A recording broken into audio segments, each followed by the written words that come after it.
simply that we haven't solved a really core problem. And here to talk about that, well, we've got Arthur Breitman, co-founder of Tezos. We've got Jenna Zank, CTO Melonport. We've got Amin Gunsir, professor at Cornell. And we've got Primavera de Filippi, among other things, an adjunct professor, I believe, at Harvard Law School. So as I was saying, these are, and everyone has a microphone? Are we missing one? Excellent. So these are the experts on governance. And so we're going to have quite a wide-ranging conversation today, but let's get started with something very, very basic. What is governance? Primavera, do you want to start us off? No, I don't know that. No? Okay. 2-bit. Arthur? So governance is a process that you use to make decisions about the use of a shared resource. So it's literally a process to make decisions about how to use something that several parties have. That's it. That's right, yeah. That's how I define it. Okay, so that seems like a pretty basic concept. So why is it so hard for us to solve in the blockchain space? Well, I think what happens is that most people don't realize that you have a shared resource in the blockchain space, because if you look at a blockchain and you have a bunch of addresses and coins, it feels very much that it's purely private property. Like everyone owns their own coins. It's very, very separate. So why is there anything in common to manage? But they are common parts. Some of these are security, and part of the idea of most blockchains is that you have some sort of inflationary mechanism to provide security. So that's a form of governance already. So in a Bitcoin blockchain, for example, when you have Bitcoins being created at every block, that's a form of governance because you use that to pay for common parts. But they are more beyond the security budget. There's innovation, which is important. There are technical decisions. So there's a whole lot of shared decisions which are important. And I think they've been overlooked because people look at this and only think that it's kind of like atomic, siloed property. Well, you packed a whole lot into, I think, a couple sentences there that I think that I'd like to talk about a little bit more. So yes, certainly we can talk about Bitcoin's governance first. This is the first blockchain. Who would like to speak? Gun, could you speak a little bit about how Bitcoin's governance works? Sure. I'd like to add on to what Arthur said about governance, though. So one of the biggest difficulties with blockchain governance is the fact that blockchains have to be decentralized, and that implies that there should be no built-in control centers. And what that has typically meant is that at the time of creation of a coin, the creator fixes for all time the entirety of the behaviors that that coin can exhibit. And changing that becomes very difficult. That becomes what's called a Schelling point, a point around which social consensus forms, and a point that becomes really, really, really difficult to affect any kind of change on. So what that then leads to is a situation where people just can't really even fathom changing anything whatsoever. They don't have a voice. The only way they can actually make themselves heard is to use the exit option. They fork. That's essentially the Bitcoin governance model today. And the secondary difficulty, on top of everything Arthur said, is the fact that these protocols at the lowest technical levels are not very inclusive. If you look at the Bitcoin blockchain, it's about 19 miners who produce 99% of the blocks. That's it. That's the sum total of everybody in that system who actually gets to make a chicken scratch on the blockchain. Okay, so everybody else, you, me, actually I have a miner, but people without the miners, they have absolutely nothing to do with that chain. So that's really, or rather, they have absolutely no way of actually getting their preferences known to the other participants on that chain. So that's a real big problem, and that of course means that all the people who actually use the system, they have no way of expressing their preferences. And the ecosystem then gets divided between miners and users. And there's currently, again, going back to your question, there's currently a big schism between the Bitcoin users and some of their miners. I've never seen a community so hateful towards some of the core people who do their most important work. Yes, I mean, it's the basic infrastructure. Bitcoin literally doesn't work without those miners successfully finding blocks and solving very challenging puzzles, essentially. But at the same time, you're right. We've certainly seen this schism. Moreover, we've seen a prevalence of hard forks. We've seen a number of them. Why did those happen? Was it because simply Bitcoin wasn't architected properly? No, it's just a divergence of opinion. You have the people who are in a position to exert authority, the people who control the discussion forums, the people who control what they call the reference client, the single centralized entity, essentially, that defines the protocol. They had a difference of opinion with some of their community members who thought that certain use cases should be favored or protected, whereas those people decided other use cases should be favored, protected, and in fact subsidized with a certain weight subsidy. So that led to a fork. In essence, this is a complete, just textbook example of a failure of governance. They could not come to a social consensus. There was actually no mechanism to facilitate that, and there was no technical way of bringing those people together, and therefore they had to fork. So is one of the challenges that I guess we need to overcome, how do we go and achieve some sort of consensus on these, to govern these shared resources, and do we need to create better systems for this? What are the types of systems that have been examined in Primavera thus far to improve upon the situation? Well, there are not many. I guess up until now, forks are actually the standard way in which we decide how to create a particular protocol. You have different stakeholders that might be given more power in order to decide, but most of at the lowest layer is always hashing power. In the end, it's the miners that will decide where to put the resources. In the case of proof of stake, it might you can provide mechanisms by which you have the token holder that will have more power in order to decide. There are systems which I'm sure Arthur will explain to actually incorporate ability to change specific rules incorporating within the protocol the possibility of changing the rule. But I think as a general rule, we can see the traditional way, which is just forking, which in some way has its elegance into it, in the sense that it's a very non-coercive way of experimenting, and people basically will choose which one is the reference that they like the most, and they will just use that one without actually imposing their decision on anyone else. So there is something interesting about the forking, but on the other hand, it's an exit strategy, so it completely bypassed the actual governance problem, which is how do we govern those forks? How do we actually decide what is the change that is proposed, which today is done in a very technocratic manner by the core dev. They are the ones that will provide the alternatives at the moment.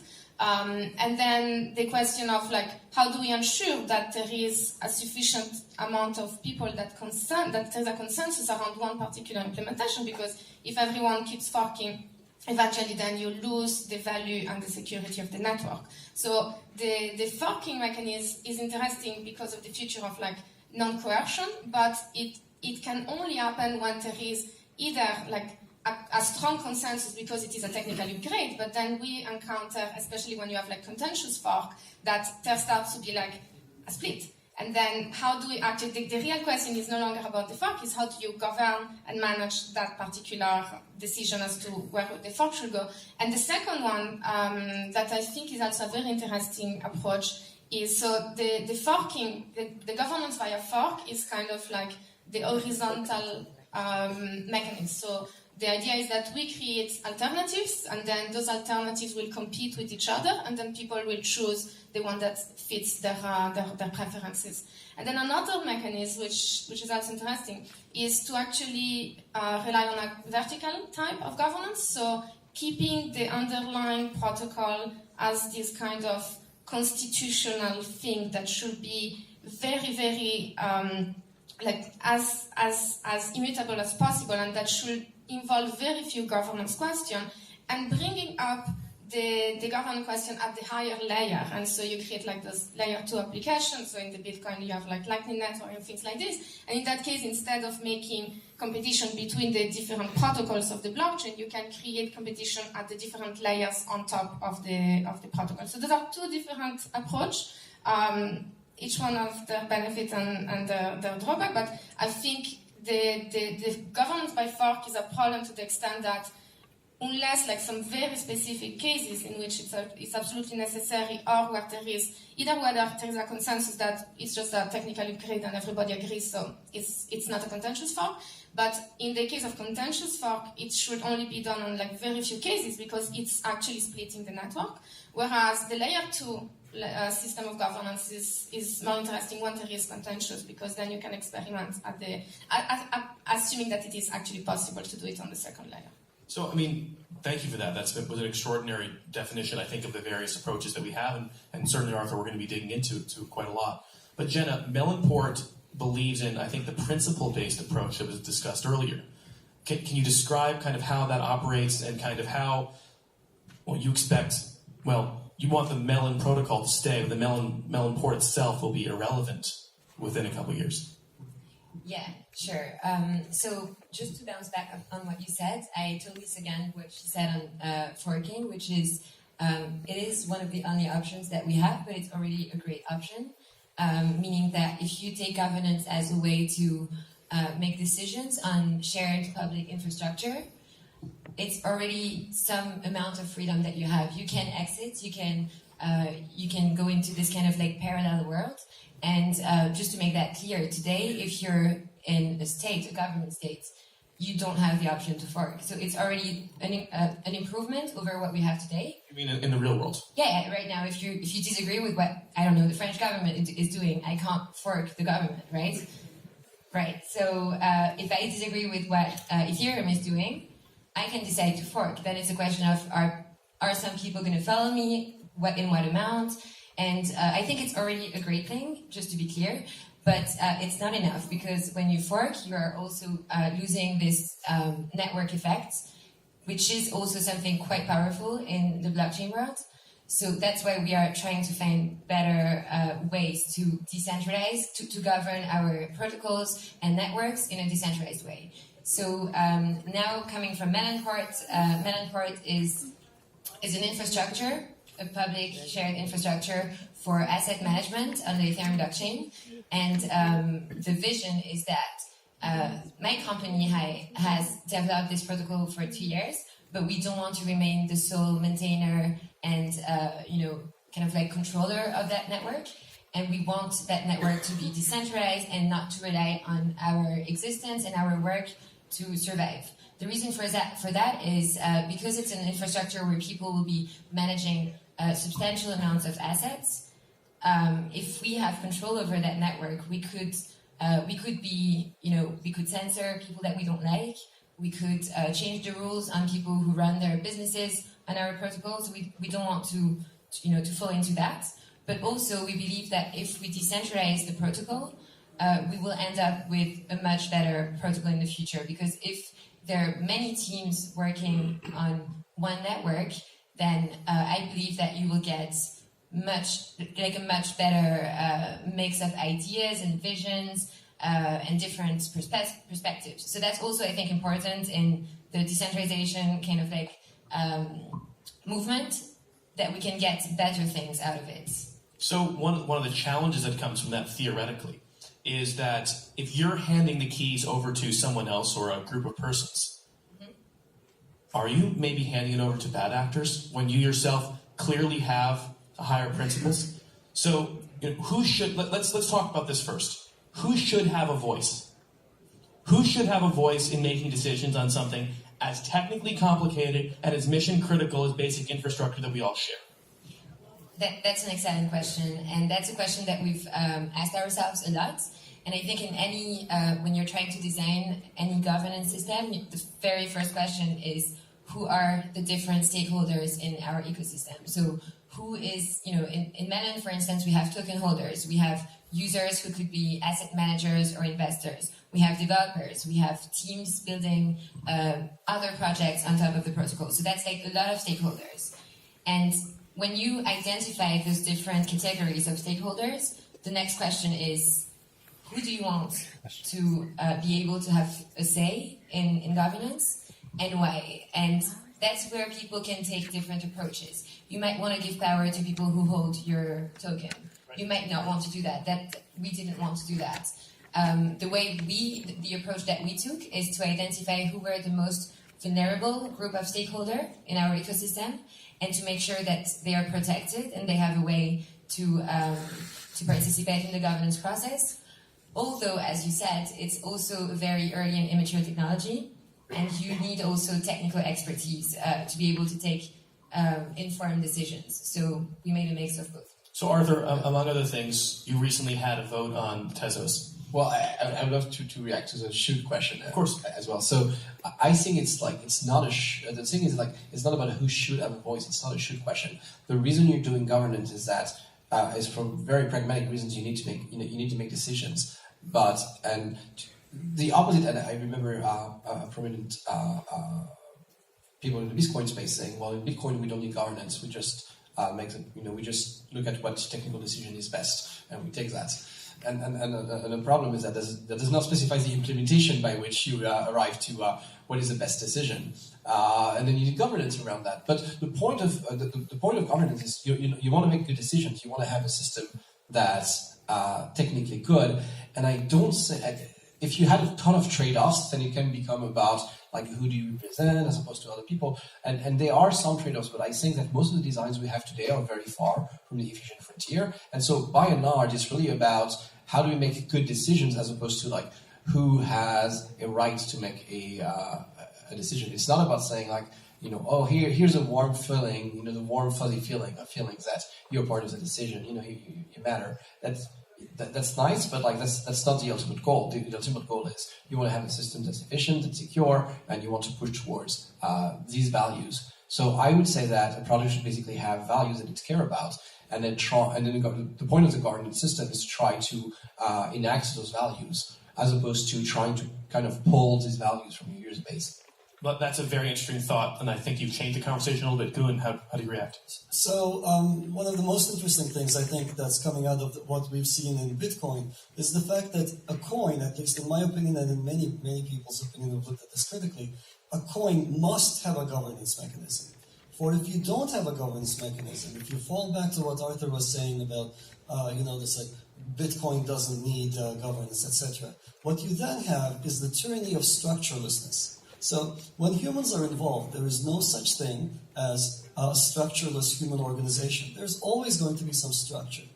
And if that structure isn't well defined, it's something that's happening behind the scenes. Some neckbeard or another is in charge. And it's not you. And you don't know who it is necessarily, and you have no way of affecting the change you need. Whereas if the actual structure is in place, if the coin provides a technical mechanism for you to make your voice known, then you have an actual defined process by which you know exactly how much power you have.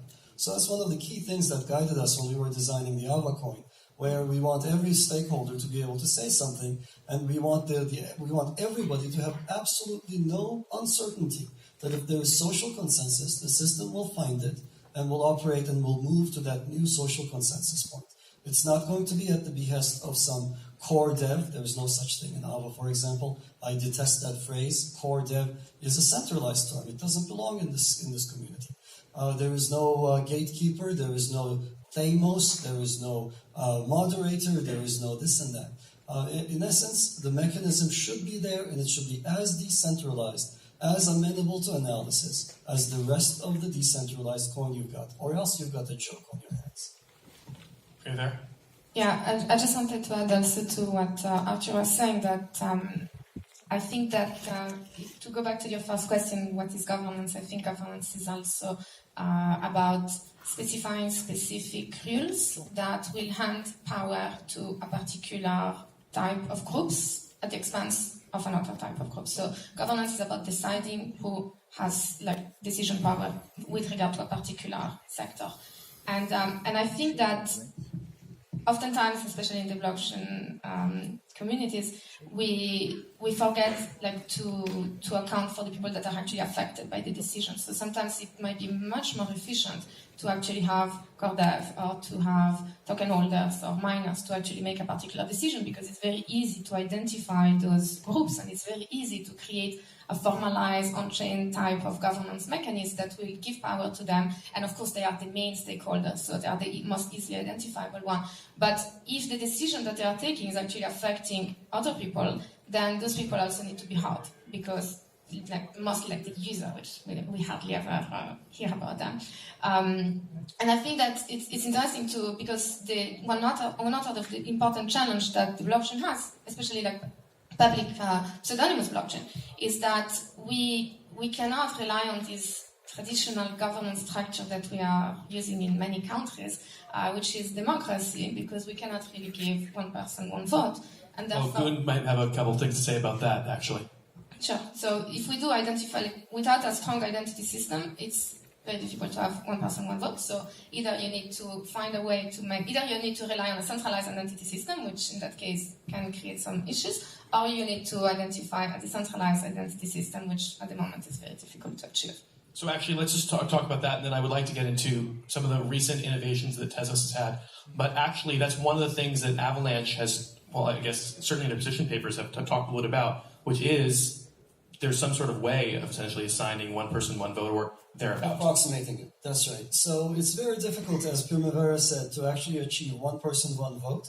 And I don't know that it's actually fully desirable to get to that level. And I certainly don't have a technique that guarantees that.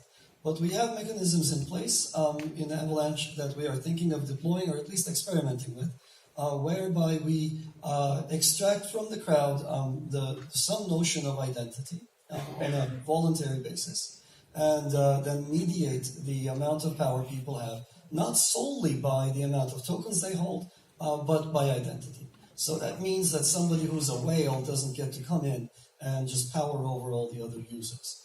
Doing this is actually kind of non-trivial, I should say, and it's not set in stone that we're going to do this. But we've been experimenting with various different techniques for doing so, and our hearts are certainly in that direction. That is, if this can be made to work, we will definitely push on this direction. So Arthur, you're want to respond directly. Sorry, this is a fascinating topic. The one person, one vote thing. A couple of comments. The first of all is that the whole one person, one vote thing. I think people think about that when they're thinking about picking values, right? If you want to say like, what matters, what are we really trying to achieve?